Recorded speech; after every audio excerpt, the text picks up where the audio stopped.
বলি, তবে সে একটু খোলামেলাভাবে দেখতে চায় এবং খোলামেলা ছবি চায়, তাকে এটা দেয়া বৈধ হবে কিনা?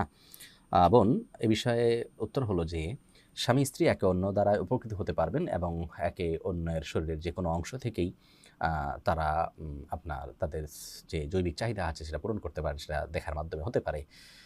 তবে আমরা জানি সবাই যে ওভার ফোনে বা বিভিন্ন আপনার যে WhatsApp ইত্যাদি আছে এগুলোর মাধ্যমে যখন আমরা কথা বলি বা ছবি আদান-প্রদান করি বা কথাবার্তা বলি, এগুলো থার্ড পার্টি আ মনিটর করে, তাদের সংরক্ষণে থাকে এবং এটি যদি বেহাতে চলে যাওয়ার সম্ভাবনা থাকে, যেমন স্বামী-স্ত্রী একে অন্যের মোবাইলেই সেভ করার মাধ্যমে বা রেকর্ড করার মাধ্যমে, ধারণ করার মাধ্যমে এগুলো অন্যের চোখে চলে যেতে পারে, সে আশঙ্কা যদি থাকে, তাহলে সেক্ষেত্রে এগুলো করার ব্যাপারে আমাদের সতর্ক থাকতে হবে। তবে বেসিক্যালি এটা হারাম বা নাজায়েজ কোনো বিষয় নয়।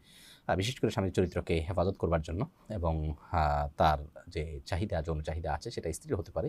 এই জৈবিক চাহিদা এটি পূরণ করবার জন্য তারা এই ভিডিও চ্যাট বা ছবি আদান-প্রদান করার কাজটি করতে পারেন।